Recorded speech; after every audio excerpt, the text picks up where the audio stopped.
Resolution of vectors. വെക്റ്ററിനെ എങ്ങനെ നമുക്ക് components ആയി, അതായത് എക്സ് ആക്സിസിൽ, വൈ ആക്സിസിൽ, സെഡ് ആക്സിസിലുള്ള കമ്പണൻസ് ആയി എങ്ങനെ എഴുതാം എന്നുള്ളതാണ്. അതായത് ജനറലായി നമ്മളൊരു വെക്റ്ററിനെ, ഇപ്പോൾ വെക്റ്റർ ആർ ആണെങ്കിൽ നമുക്ക് എങ്ങനെ എഴുതാം? നമ്മളിപ്പം എക്സ് ആക്സിസും വൈ ആക്സിസും മാത്രമാണ് കൺസിഡർ ചെയ്യുന്നതെങ്കിൽ നമുക്ക് generally x i plus y j അങ്ങനെ എഴുതാലോ. അതായത് എക്സ് ഡയറക്ഷനിലുള്ള ഒരു കമ്പണൻറ്റ്, ഒരു മാഗ്നിറ്റ്യൂഡ് അല്ലേ, അതാണ് എക്സ്. അതിൻ്റെ വാല്യൂ നമ്മൾ എക്സ് ആയിട്ടാണ് എടുത്തിരിക്കുന്നത്. വൈ ഡയറക്ഷനിൽ, അതായത് ജെ എന്ന് പറയുമ്പോൾ വൈ ഡയറക്ഷനിൽ ഒരു കമ്പണൻറ്റ് അല്ലേ. അതായത് ഇപ്പോൾ എക്സ് നമ്മൾ കൊടുക്കാൻ കാരണം ഇത് എക്സ് ഡയറക്ഷൻ ആയതുകൊണ്ടാണ്. ഇപ്പോൾ ഇതിനൊരു ന്യൂമറിക്കൽ വാല്യൂ ഉണ്ടാവും. ഇപ്പോൾ ഒരു 10 ആണെങ്കിൽ നമ്മുടെ എക്സാമ്പിളായിട്ട് വെക്റ്റർ എങ്ങനെയിരിക്കും? 10i പ്ലസ് ഒരു 25j അല്ലേ. അപ്പോൾ ഇതാണ് നമ്മൾ റിസോൾവ് ചെയ്ത് കിട്ടുന്ന കമ്പണൻസ്. ഇത് എക്സ് ആക്സിസിലുള്ളതും ഇത് വൈ ആക്സിസിലുള്ളതും ആയിരിക്കും. ഓക്കെ, അപ്പോൾ നമുക്ക് ജനറലായി ഒരു വെക്റ്റർ ഉണ്ടെന്ന് വിചാരിക്കുക. അപ്പോൾ നമുക്കതിനെ കോർഡിനേറ്റ് സിസ്റ്റത്തിൽ x axis, y axis, origin, ഇത് നമ്മുടെ വെക്റ്റർ ആണെന്ന് വിചാരിക്കുക. ഇത് നമ്മുടെ വെക്റ്റർ ആറാണ്. ഓക്കെ, ഇതിൻ്റെ മാഗ്നിറ്റ്യൂഡ് 6 ആണെന്ന് വിചാരിക്കുക. ഇതിൻ്റെ ലെങ്ത്ത് 6 ആണെങ്കിൽ ഇതൊരു പർട്ടിക്കുലർ ഡയറക്ഷനിലാണുള്ളത്. അതിനെ നമുക്ക് തീറ്റ വെച്ചിട്ട് റെപ്രസെൻറ്റ് ചെയ്യാം അല്ലേ. അതായത് ഏത് ഡയറക്ഷനിലാണ് ഈ വെക്റ്റർ ഉള്ളത് എന്ന് കാണിക്കാൻ തീറ്റയും അതിൻ്റെ മാഗ്നിറ്റ്യൂഡ് 6ഉം. ഓക്കെ, അങ്ങനെയാണെങ്കിൽ ഈ വെക്റ്റർ 6നെ നമുക്ക് എങ്ങനെ ഇതുപോലെ കമ്പണൻറ്റ് ഫോമിൽ റെപ്രസെൻറ്റ് ചെയ്യാൻ നോക്കാം. ഓക്കെ, അതിനായി നമുക്കിവിടെ ആംഗിൾ തന്നിട്ടുണ്ടല്ലോ. അപ്പോൾ നമ്മൾ എന്ത് ചെയ്യുന്നു? നമ്മൾ ഈ വെക്റ്ററിൻ്റെ അറ്റത്ത് നിന്ന് താഴേക്കൊരു പെർപെൻഡിക്കുലർ വരച്ച് ഒരു റൈറ്റ് ട്രയാങ്കിൾ കൺസ്ട്രക്റ്റ് ചെയ്യുന്നു. Okay,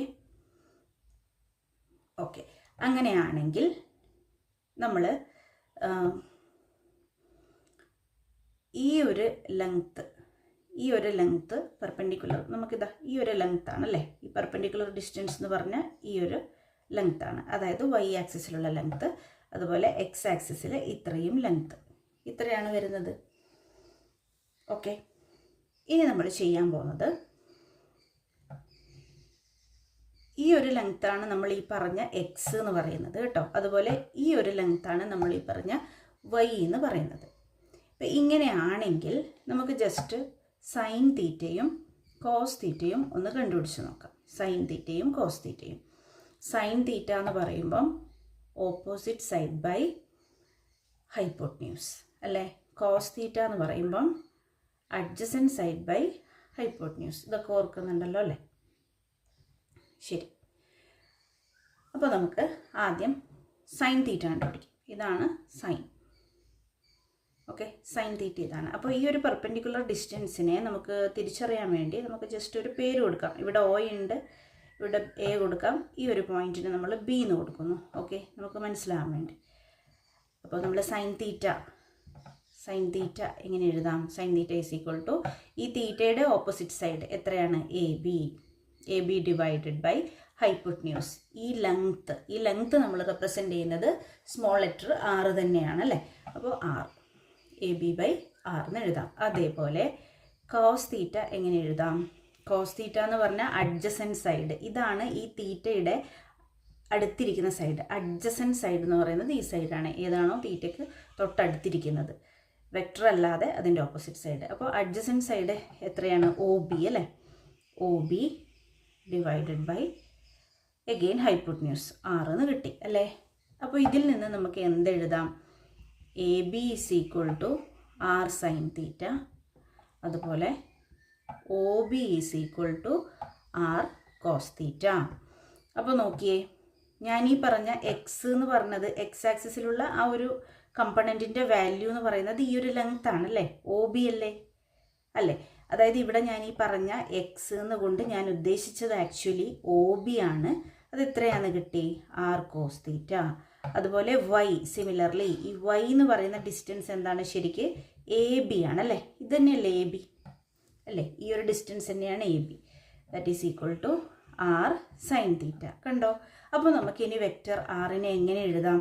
X i plus y j അല്ലേ. അപ്പോൾ എക്സിന് പകരം എന്താ ഉള്ളത്? ആർ കോസ് തീറ്റ അപ്പോൾ r cos theta i plus r sine theta i എന്ന് നമുക്ക് എഴുതാം. ഇതൊക്കെ ന്യൂമറിക്കൽ വാല്യൂസ് മാത്രമായിരിക്കും. ആർ ഒരു നമ്പറാണ്, കോസ് തീറ്റ ഒരു നമ്പറാണ്, ആറും സൈൻ തീറ്റയും നമ്പേഴ്സ് തന്നെ ആയിരിക്കും അല്ലേ. അപ്പോൾ മാഗ്നിറ്റ്യൂഡ് ഇതുപോലെ 10, 25 എന്നൊക്കെ പറയുന്ന നമ്പേഴ്സ് തന്നെ ആയിരിക്കും. അപ്പോൾ തീറ്റയും ആറും തന്നിട്ടുണ്ടെങ്കിൽ നമുക്ക് വെക്റ്റേഴ്സിനെ റിസോൾവ് ചെയ്ത് കമ്പണൻറ്റ് ഫോമിൽ ഇങ്ങനെ എഴുതാൻ വേണ്ടി പറ്റും. ഇപ്പോൾ ജനറലായി നമ്മളോട് ചോദിക്കുവാണെങ്കിൽ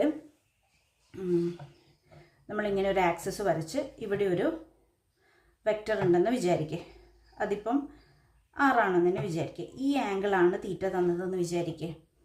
ഓക്കെ, അപ്പോൾ ഈ തീറ്റ വരുന്ന ആ ഒരു ഭാഗമില്ലേ, അഡ്ജസൻറ്റ് സൈഡായിട്ട് വരുന്നത്, അതേപോലെ ഇതായിരിക്കും ആർ കോസ് തീറ്റ, അതുപോലെ ഇതായിരിക്കും ആർ സൈൻ തീറ്റ. അതൊന്ന് ഓർമ്മിച്ച് വെച്ചാൽ മതി. ആർ കോസ് തീറ്റയും ആർ സൈൻ തീറ്റയും എപ്പോഴും പെർപെൻഡിക്കുലറാണ്. അപ്പോൾ ആർ കോസ് തീറ്റ വരുന്നത് തീറ്റ വരുന്ന ഭാഗത്തും ആർ സൈൻ തീറ്റ വരുന്നത് ജസ്റ്റ് ഓപ്പോസിറ്റും ആയിരിക്കും. അപ്പോൾ ഇതാണ് റെസൊല്യൂഷൻ ഓഫ് വെക്റ്റേഴ്സ് എന്നുകൊണ്ട് ഉദ്ദേശിക്കുന്നത്. ഓക്കെ, സംശയങ്ങൾ എന്തെങ്കിലും ഉണ്ടെങ്കിൽ കമൻറ്റ് ചെയ്ത് ചോദിക്കുക. ഏതെങ്കിലും പർട്ടിക്കുലർ ക്വസ്റ്റ്യൻസോ പാർട്ടോ ഡിഫിക്കൽട്ടായി തോന്നുന്നുണ്ടെങ്കിൽ അതും അറിയിച്ചു കഴിഞ്ഞാൽ സോൾവ് ചെയ്യാം കേട്ടോ. Thank you.